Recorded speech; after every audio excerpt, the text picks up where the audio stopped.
আজকে এখান থেকে ব্লগ শুরু করছি। আশা করছি যে যেখানে আছো ঈশ্বরের কৃপায় ভালো আছো, সুস্থ আছো। আজকে হলো শনিবার। আজকে সকাল থেকে একটু মানে লুচি তরকারি করেছিলাম, তারপরের দিকে এখন শুরু করেছি রান্না। আর আজকে রান্না কি করছি তোমাদের সঙ্গে শেয়ার করছি। আমি আর থাথুই আজকে একটু বেরোবো।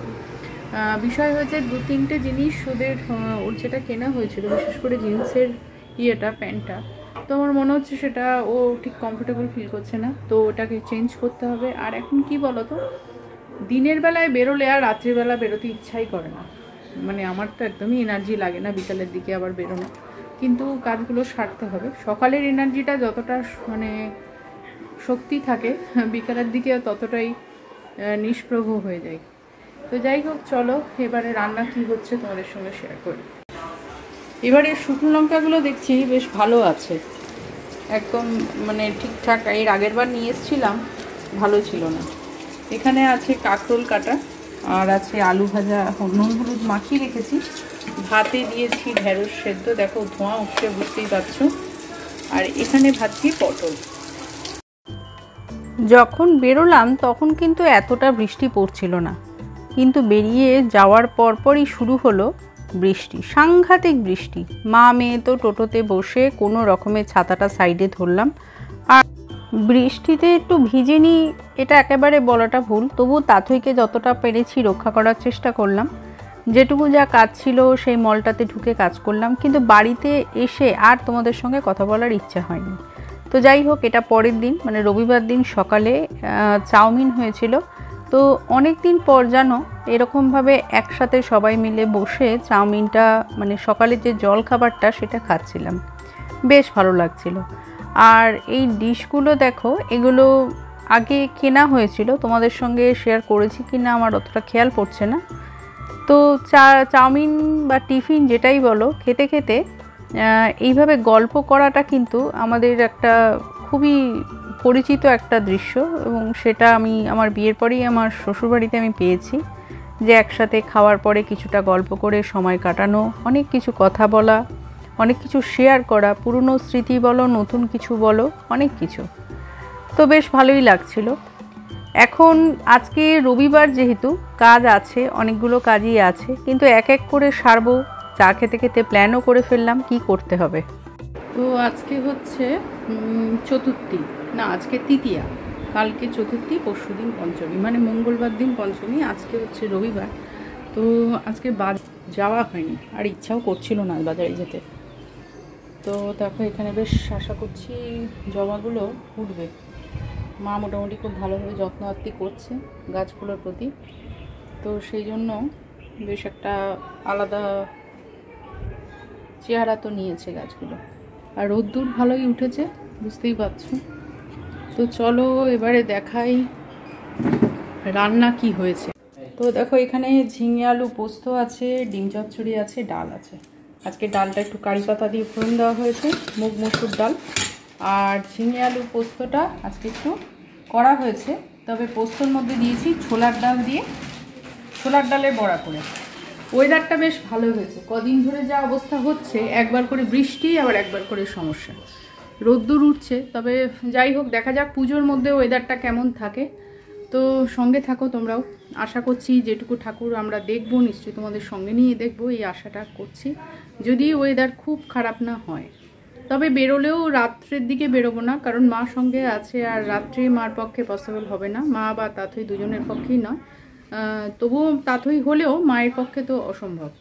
সেই জন্য আমরা একটা সিদ্ধান্ত নিয়েছি যে বিকালের দিকে একদিন একদম পিক আওয়ার্স, যেটা সপ্তমী অষ্টমীর আগেই একটু বেরিয়ে নেব।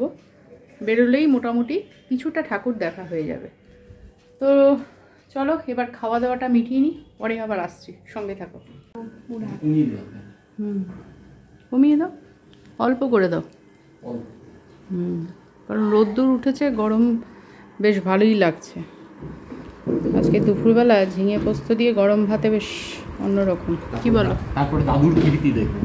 দাদুর কীর্তি, হইচইতে একটা নতুন সিরিজ এসছে দাদুর কীর্তি, তো সেটাও বেশ খারাপ হচ্ছে না। ভূতের আছে, আবার কিছুটা বেশ মজারও আছে। তাথই বলো, কত ছুটি পড়ে গেছে? কতদিন ছুটি থাকবে? লক্ষ্মী পূজার পরে খুলবে। লক্ষ্মী পুজো না? তো এখন খেতে বসে পড়েছি, বুঝতেই পারছো। আমাদের সময় পুরো 1 মাস সময় থাকতো, একটা মাস ছুটি, গরমকাল। কালী পুজো কেন, ভাইফোঁটা নিয়ে, ভাইফোঁটার পরের দিন বলো। তা এখন কিন্তু অবস্থা অনেক আগে হয়ে গেছে। এখন যত তাড়াতাড়ি বাঙালি স্কুল ছিল না? হ্যাঁ সেটা ছিল, এখনো হয়। হ্যাঁ এখনো হয় না রে, তখনকার ছুটির পরিমাণটা একটু বেশিই ছিল, সে যে স্কুলেই হোক, তাই না? তোরা তো কোথাও যেতে পারিস না, আমরা তো হরদম বেড়াতে যেতাম, হরদম বেড়াতে যেতাম। দিদি জামাইও এসছে, ওদের সঙ্গে চলে যেতাম ওদের বাড়িতে গিয়ে 2 দিন থেকে আসতাম। আর গরমকালে হচ্ছে গুপিকায়ন বাগাবান, তাই না? তো চলো এইভাবে রবিবারটা এগিয়ে যাচ্ছে, খেতে খেতে গল্প করতে করতে। তখন গরমকালে যখন বাচ্চাদের ছুটি পড়তো, তখন একটা যত বাচ্চাদের সিনেমা সেটা টিভিতে দেখানো হতো সকালবেলা। অনেকে আমাদের সময়ে যারা আছে তারা এই সিনেমাগুলো এনজয় করতো। এখন সেসবের কোনো বালাই নেই। তখন ডিডি বাংলা ছিল, ডিডি বাংলাতে ওই সিনেমাগুলো দেখানো হতো। গুপি গাইন, বাঘাবাইন, তারপরে হীরক রাজার দেশে, যত রকমের বই আছে সব কিছুই দেখানো হতো। আর এখন প্রচুর অপশন, কিন্তু দেখার সময় নেই কারোর কাছে। আজকে রাতে একটা আমাদের স্পেশাল ডিনার, সেটা রয়েছে হচ্ছে ফাস্ট ফুড ডিনার। এখানে আছে হচ্ছে Mughlai paratha, chicken Mughlai paratha, egg chicken, তার মানে চিকেন মোগলাই পরোটা, আর আছে চিকেন কাটলেট, তাই তো? এই রয়েছে। কিন্তু দেখো অনেকক্ষণ আগে আনা, কিন্তু বেশ ভালো গরম আছে। যাই হোক, এইবার বেরোচ্ছে হচ্ছে চিকেন কাটলেট। চিকেন কাটলেটের সাইজ দেখো, বিশাল বড়। এগুলো 50 টাকা করে নেয়, কিন্তু 4 জনের পক্ষে এনাফ। মানে একজন খাওয়া কঠিন আছে, বেশ বড়, অনেকটাই বড় সাইজ। অনেক দিন পর আজকে মোগলাই খাবো, চিকেন মোগলাই। আর কি বলো তো, চিকেন মোগলাই বা এগ রোল যেটাই বলো, এটা সন্ধ্যের খাবারটা হিসেবেই জানতাম।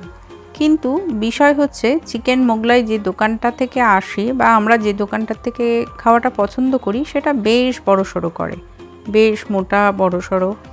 তো সেই জন্য আর রিস্ক দিলাম না রাত্রে আলাদা কিছু করে খাওয়ার, কারণ একটা করে মোগলাই খেলেই যথেষ্ট।